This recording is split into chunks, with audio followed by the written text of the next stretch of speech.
Yo, yo, yo. What is good, y'all? It's your friendly neighborhood crate digger, your niche neighbor, Potter. In this new series, we at With the Homies are looking to highlight some more lesser known anime and video games that might whet your appetite or satisfy your curiosity if you're looking to stray away from the mainstream. As I mentioned, this video is brought to you by the With the Homies podcast. So go check us out on Apple Podcast, Spotify, and anywhere else podcasts can be found. And while you're at it, go check out some of our other videos on our YouTube channel. I hope y'all are doing well on this beautiful April evening. It has been a minute, but your boys are back with some brand new content for all of y'all. Also, stay tuned for some other new and exclusive With the Homies series coming soon. We've really been thinking about how we can better engage and use YouTube to reach more fans and bring as much content as possible to the channel. So just be on the lookout for some new stuff coming down the pipeline.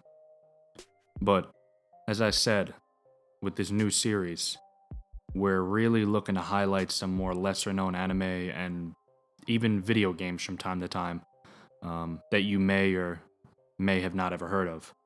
All of which being as spoiler free as possible, so don't get your panties in a bunch. So, without further ado, on this introductory episode of Niche Neighbor, we'll be talking about the anime series Now and Then, Here and There, by AIC Studios. Now and Then, Here and There is a 13-episode series.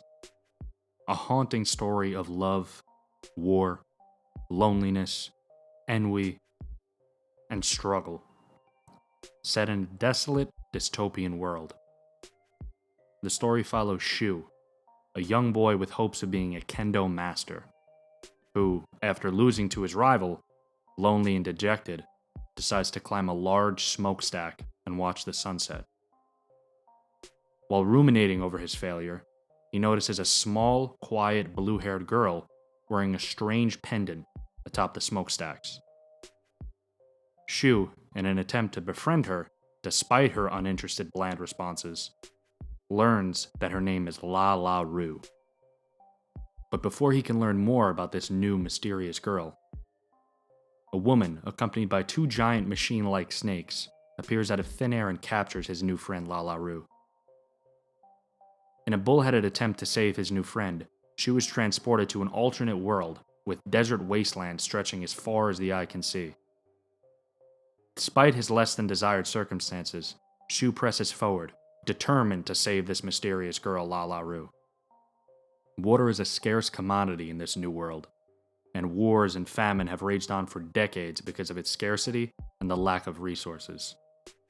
Shu soon discovers that La La Ru has powers to manipulate water, and that strange pendant is actually the source from which he is able to control it. But that pendant has gone missing, and this newcomer Shu is the prime suspect.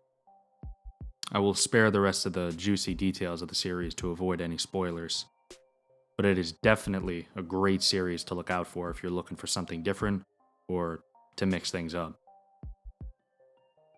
With this series, just to bridge the gap, we look for some commonality with some more popular mainstream series, so that you can get a better understanding of what to expect in terms of quality and content. So here are some series that share some similarities.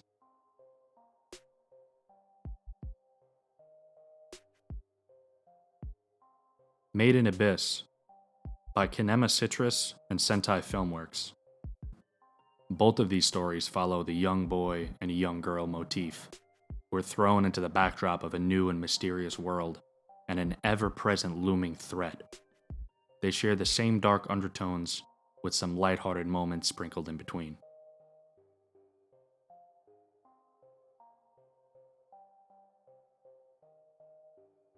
Neon Genesis Evangelion by Gynax Studios. While more intellectually challenging in sci-fi, both stories pose some serious internal and personal questions for the viewer, using children to explore adult themes and the difficult, sad, and sometimes violent realities of life.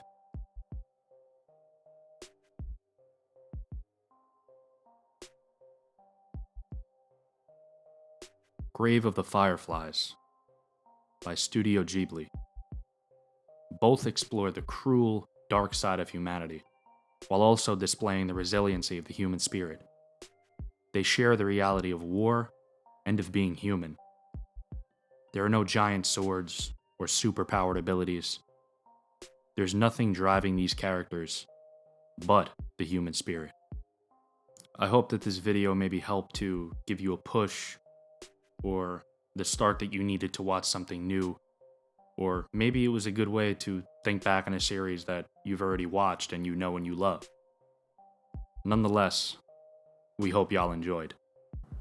This is your homie Potter, and this has been another episode of Niche Neighbor, brought to you by the With the Homies podcast. Go check us out on Apple Music, Spotify, and anywhere podcasts can be found. And while you're at it, go check out some of our other videos on our YouTube channel. It's been a pleasure.